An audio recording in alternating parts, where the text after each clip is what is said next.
اینم به شما بگم، اون روزی که اون اتفاق کیری برای من افتاد، صبحشی که به من دایرکت داد که باش صحبت میکردم 5-6 ماه پیش، زد که آره من به تو نگفته بودم من تو حاملم. بعد گفتم اوکی. گفت که آره پس به انگلیسی گفت من شد برم لویر بگیرم یا که بریم دی ان ای بگیریم. گفتم هیچ کدوم این کارا رو نمیخواد بکنی. گفتم اگه بخوای میتونی بیای با من زندگی بکنی با بچت. گفتم بچه دنیا آمد؟ گفت نه 6-7 ماه. بعد گفتم دقیقا کدوم شب بود؟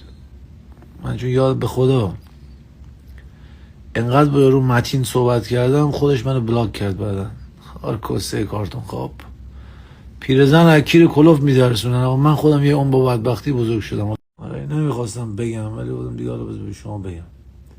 حالا اگه کسکیجه میگرفتم وای چی شد فلان خوار منو میگوید. پیش خودم بودم 35 سال سن منه دیگه. دخترم بد نبود. وای فکر کنم بچه دار میشدی بعد بچه میشدی برای قدیر ایران زنگ میزد خار کس دهن منو گاییدی، خودت کیره خر بودی که دیگر فرستادی. من اگه بچه دار بشم بچم مثلا خاله بفرستم برای قدیر نگه داره راحت روزی $1000 برای من آب بخوره اون بچه. باور بکنیم. ولی دیگه تا الان حاجی فکر این نبودم، ولی بعد این اتفاق حاجی باید قدیر نوه‌دار کنم. این نوه ایرانی آمریکایی چیزی، حالا در فکرش هستم بدون ازدواج ولی نمیخوام بکنم. آره حالا در فکرش هستم دیگه. آقایون جوانی که همراه آیسی هستین تتو اگر ندارین نزنین برادر. کسشرترین چیز دنیاست. تتو هم برادر اگر رو تتوی یکی رو میبینی از رو اون نزنین.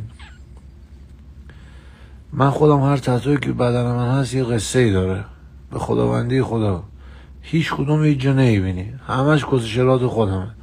مثلا اینو کی میزنه الان؟ بیا اینو نگاه کنید. داده 2 تا جوجو یک کله خواهر سابکس گاهید دیگه. این که دیگه میدونه که این نشون میده که زندگی شروع میشه و به کجا. حالا یه روز در مورد تتوها برای شما صحبت میکنم که اصلا اینا داستانش چیه، این چیه بالا چیه فلان اینا. آره ولی اگر تتو ندارین داداشی نزنین، پشیمان میشین بعدن به خدا. من خوابیدم دیگه گاییدم.